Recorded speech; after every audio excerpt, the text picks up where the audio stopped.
If you are thinking, this is a Thomas video, I can forgive you. But while I know we've all heard of the North Western Railway and its famous engines, and we all know it came from the brilliant mind of Audrey, there really was a North Western Railway. It is possible, considering its location it covered and its name, it would have been murmured during Audrey's writing years, and that he may have got inspiration from it. The story begins in 1846, when the Leeds and Bradford Railway was authorised by an Act of Parliament. The line was intended to connect through Shipley, Bingley and Appleby from Leeds to Bradford. There wasn't much at the start, just some temporary stations, but Appleby applied for a permanent building by 1847. Elsewhere, because of its success, there had been successful applications from extensions from Shipley to Skipton and Colne, and work quickly started and reached Keighley in record time. But on the day that Skipton opened its doors, the Leeds and Bradford Railway was swept into the fold of the Midland Railway's powerhouse. Again, around about the same time that the railway opened, the Lancaster and Carlisle Railway and its army of workers were working hard to complete 69 miles of track between Lancaster and Carlisle. Bridges, tunnels and viaducts had to be constructed across some of the harshest and highest terrain in the UK had to offer. The work was financed by the recently formed London and North Western Railway, an amalgamation of several companies that had got London to Lancaster. The twin railways were separated by a 40-mile gap.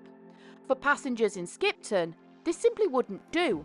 If they wanted to get north, they first had to go south, so it made sense to join Skipton to the Lancaster Main Line. So a new railway was proposed, the North Western Railway.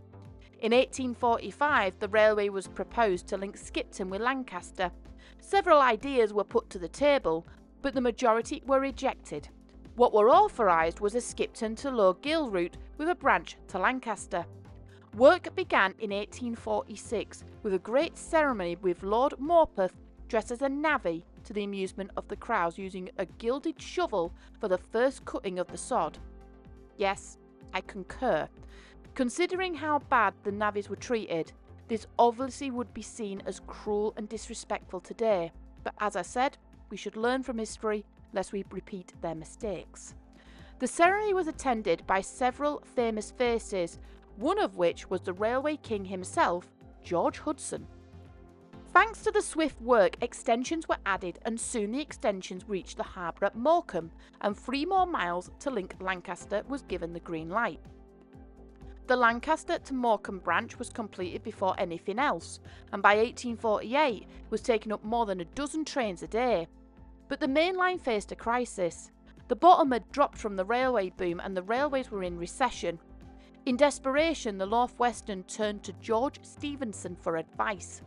He recommended that all available resources and funds needed to go into getting Skipton to Lancaster, even if that meant ditching the multiple lines and opting just for a single track.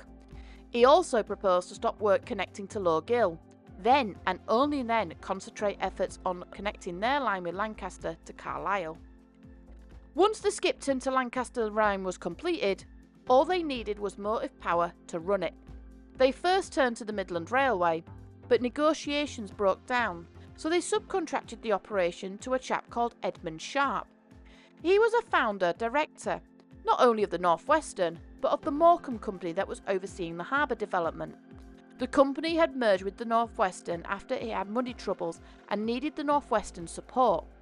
He was promoted to supplier of locomotives and rolling stock. Sharp purchased a number of engines and carriages. The carriages were short and rather wide and were very close to exceeding the loading gauge the railway could handle, but it worked, and there was 11 locomotives all in traffic, and a mix of new and old engines, all of which were named after different notable locations across the network. By 1850, the lines were complete, but the completion had hit the railway hard and they struggled to raise capital. They needed a backer. The obvious choice was the nearby Midland Railway, but the Midland had other ideas and were preparing to partner with the LNWR. The Little North Western were not interested in joining with a company with that sort of arrangement, and neither did the Midland, who now had its route to Scotland secured. The partnership, was made in hope to put pressure on the GNR. The rival company had a vice-like grip over the London to Leeds route, and the GNR were looking for running powers over the Midland. If that happened, they could use the Little North Western as a gateway to get their trains to Carlisle. There was sufficient threat from the GNR for the LNWR and the Midland to take action. Thanks to the recession, the Little North Western to Logill to Ingleton line was not completed, and this was vital for them to survive. But the LNWR saw this as a gateway for the GER to encroach on their territory. The Great Northern wasn't interested either, as they had not yet acquired the running powers, and the project only benefited them if the powers were gained. Finally, the Lancaster to Carlisle turned their back on the railway completion too. They were in league with the LNWR and wanted to keep their partners in good graces. After all options were exhausted, the scheme failed. The Little North Western decided to go it alone and revived the Ingleton to Logill line project. It also ambitiously wanted running powers over its rivals. The line was once again authorised, as its rights had expired. However, the running rights were thrown out, mostly from influence and power from the rivals. The Little North Western, though, small as it was, did help to give both the LNWR and the Midland a good public spanking. It turned out its little backhanded deals, known underhand as the Euston Square Confederacy, was not really legal, and the Little North Western was only too happy to let this slip to the public masses.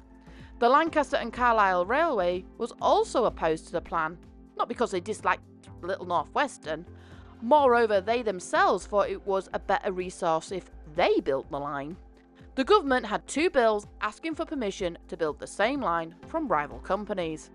In the end, the Lancaster and Carlisle won out, and all equipment and completed works were transferred from the Little North Western. Work restarted almost straight away, and the Ingleton to Logill line opened in 1861. But the Midland and the LNWR were still keeping distance, and this distance was causing tempest to fray, especially over the fares the LNWR were imposing.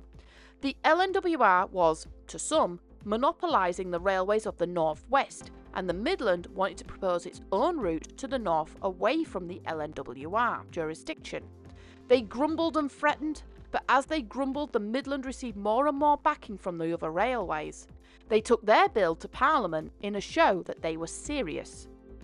The LNWR were not too happy and argued that the current route already served the north well, and there was no need for another, plus any form of second line would harm their profits. Parliament, however, intervened. They were not interested in the interests of the LNWR or its profits. If the public demanded another line and there was interest, so be it, and the Settle and Carlisle Railway was born. The Midland, now faced with a 71-mile-long railway to build, approached the LNWR again, and the compromise was reached regarding the fares as long as the Settle to Carlisle line project was abandoned. The Midland agreed and applied for Parliament to abandon the project, with the LNWR backing. Parliament, however, had had enough of both railways' games. Companies were upset that the Midland used them like a crutch against the LNWR, people were upset that the LNWR was ruling the roost in the northwest, and customers and passengers were in the middle, suffering from all sides.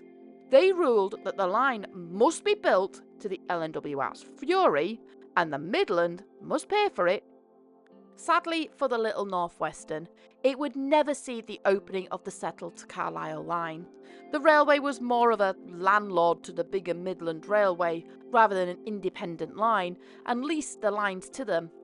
In 1852, the Little North Western handed the majority of its rolling stock to the Midland Railway, and the company was eventually absorbed by the Midland Railway in the 1870s. The Midland Railway went on to complete the Settle and Carlisle line, and it's one of the most stunning lines on British soil. Some of the Little North Western lines are still in active use and have expanded over the years. Although there's no official connection to Audrey or the railway series, its location near to Barrow and Morecambe left some form of influence. To be fair, it's hard to say if it's true or not, but there definitely was a North Western Railway. And just like the series, it definitely wasn't afraid to take on the railway giants head on.